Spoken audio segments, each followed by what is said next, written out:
नमस्कार, मैं हूं सुमित अवस्थी। इंडिया चाहता में आप सबका स्वागत है। बाढ़ पर सिर्फ बहस होती है। मॉनसून का महीना जब शुरू होता है तो लोगों के चेहरे पर खुशी आती है, क्योंकि बारिश आती है तो चिलचिलाती गर्मी से निजात मिलती है।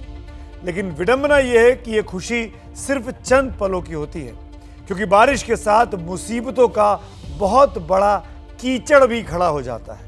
मैं जानबूझकर कीचड़ बोल रहा हूं, क्योंकि बारिश की वजह से आज की तारीख में पश्चिम भारत और उत्तर भारत के बहुत से ऐसे शहर हैं जो कहने को तो सरकारी कागजों में स्मार्ट हैं, लेकिन उनकी स्मार्टनेस पूरी तरीके से फेल हो चुकी है। इस बार भी शहर शहर गांव-गांव पानी का सितम हर साल की तरह नजर आ रहा है। डूबी हुई है सड़कें, थमा हुआ है ट्रैफिक, घरों में भरा हुआ है पानी, तैरता हुआ सामान और त्राहिमाम करते लोग। लेकिन क्या ये तस्वीरें सिर्फ इस साल की हैं?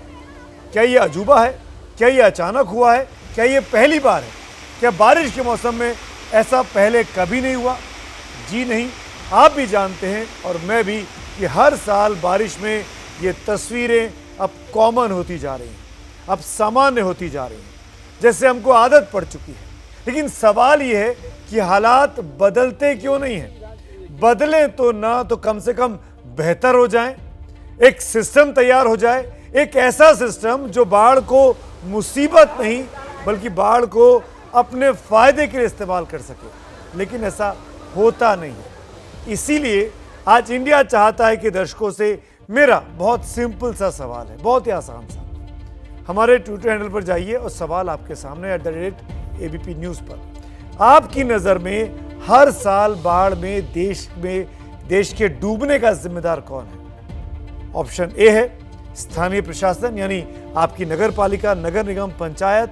ऑप्शन बी है सरकारी भ्रष्टाचार, यानी वो बाबू जो बाढ़ से निपटने के नाम पर हजारों लाखों करोड़ों रुपए डकार जाते हैं। और ऑप्शन सी है कुदरत की मार। आप ABP न्यूज़ के ट्विटर हैंडल पर जाइए, जवाब जरूर दीजिए। तीनों ऑप्शन में से किसी एक ऑप्शन को जरूर चुनिएगा। कार्यक्रम के आखिर में नतीजे भी आपको दिखाएंगे।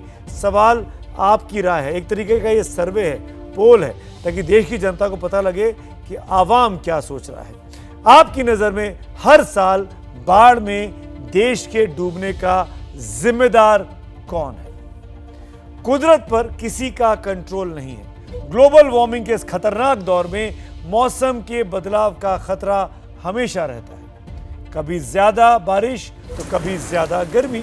इसीलिए दुनिया के कई देश इससे निपटने की तैयारी में जुटे हैं और काफी कामयाब भी हुए हैं। लेकिन दूसरी तरफ हिंदुस्तान के शहर इस बदलती स्थिति से निपटने में बहुत पीछे आज भी नजर आते हैं। वो उन्हीं पुराने तरीकों पर टिके हुए हैं, बल्कि कहें तो पुरानी व्यवस्था की भी साफ सफाई को गंभीरता से आज भी नहीं लेते हैं।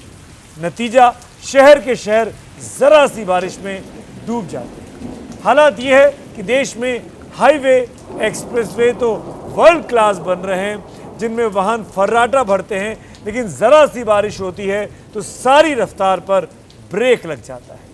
हमारी ये खास रिपोर्ट देखिए, जो देश के आधारभूत ढांचे यानी इंफ्रास्ट्रक्चर पर सीधे चोट। ये पूरा जो ऊपर के ये जो डामरीकरण का हिस्सा है, ये पूरा बह गया। यहाँ जो सड़क है अब सड़क नहीं है। सड़क से जब बाढ़ का पानी आया तो उसका जो एक मोटी परत होती है डामर की, आप देखिए वो वहाँ से यहाँ आ गई।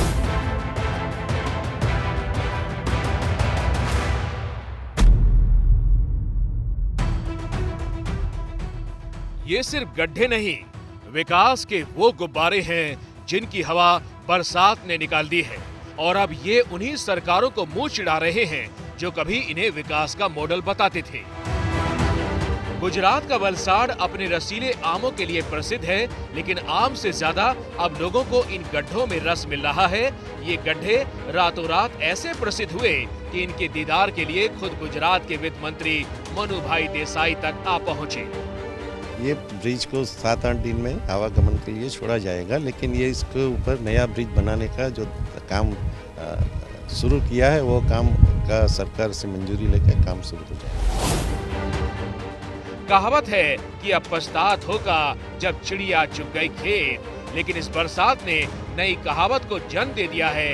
अब पछतात होगा जब बारिश चुग गई सड़क।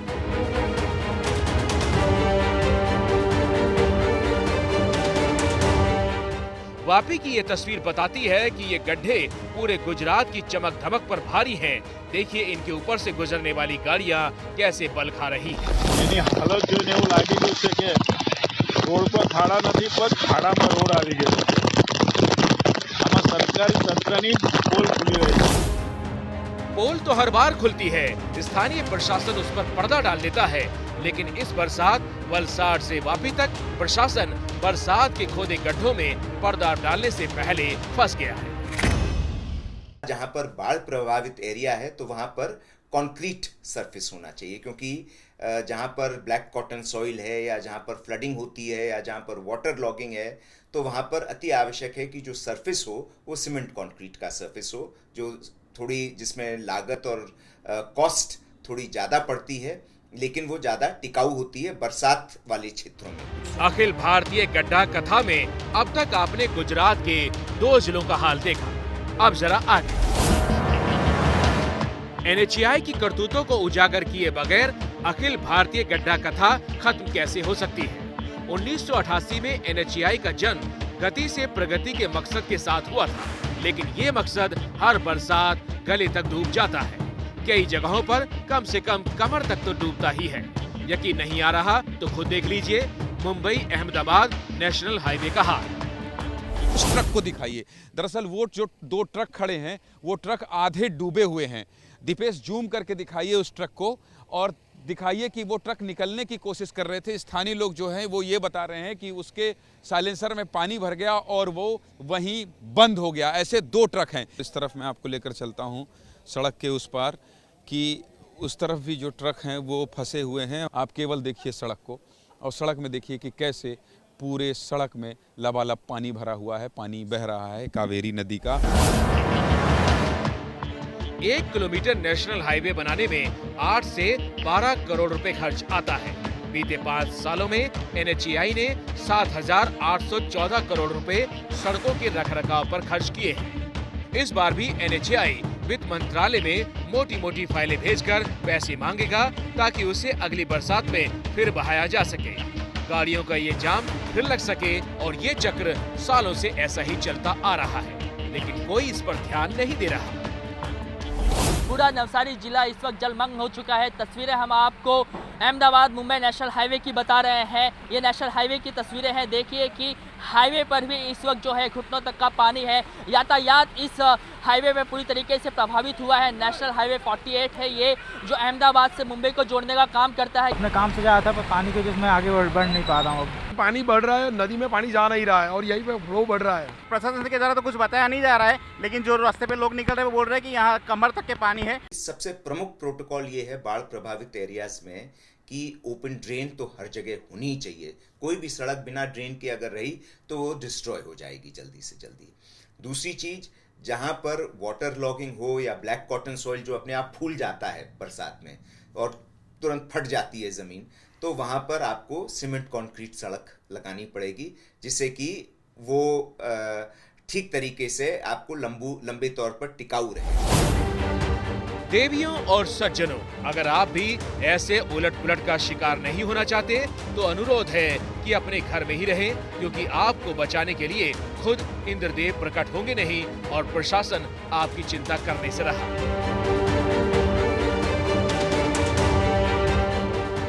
सड़क पर गड्ढा ना होता तो मुंबई से सटे कल्याण में ये टेम्पो ऐसे नहीं पलटता, लेकिन प्रशासन को तो जैसे वरदान प्राप्त है कि चाहे कुछ भी हो जाए वो सुधरेगा नहीं। और इस लापरवाही का नतीजा ये है कि 2017 से 2020 तक देश भर में 9,000 से ज्यादा लोगों की जान सिर्फ गड्ढों की वजह में हुए हादसों में चली गई। लेकिन गड्ढे भरने के नाम पर अधिकारी अपनी जेब भरते हैं। गोरेगांव से लेकर बोरीवली तक मुंबई में आपको हर जगह ऐसे गड्ढों के दर्शन होंगे। शहर की शायद ही कोई सड़क हो जिसके गले में गड्ढों का हार ना पड़ा हो। ये जो रास्ता है काफ़ी वीआईपी रास्ता है। इसी जगह पर कई सारे मंत्री रहते हैं और अभी देवेंद्र फडणवीस का भी बंगला इसी रास्ते पर मैं दिखाना चाहूँगा। वो आपको जो पुलिस की गाड़ी दिखाई दे रही है वहीं पर महाराष्ट्र के उप मुख्यमंत्री देवेंद्र फडणवीस का बंगला है, सागर बंगला।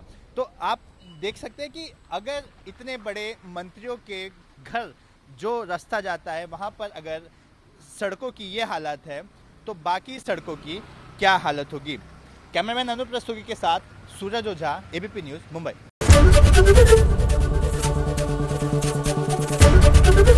एबीपी न्यूज़ आपको रखे आगे।